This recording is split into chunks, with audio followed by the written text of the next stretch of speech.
Hello, my name is Mattia and welcome to my first video about React. In this one we will learn about React components, so let's get started.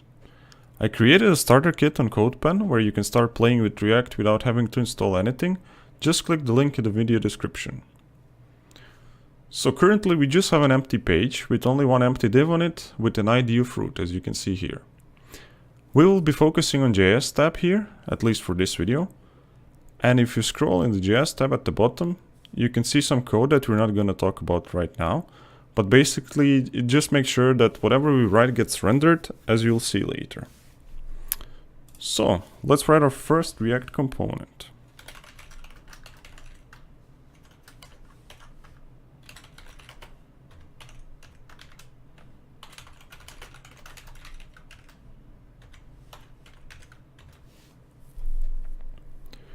And that's it, your first React component.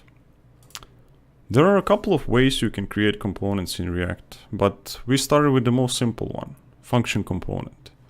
Function components are literally JavaScript functions that just return components. In our case, our component just returns an h1 element.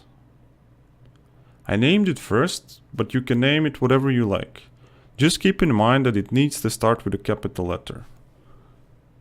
Just for experiment, if I rename it to start with a lowercase letter, it doesn't show up anymore. So be careful about it. That's all for this video, and in the next video we'll talk about props and expand our component.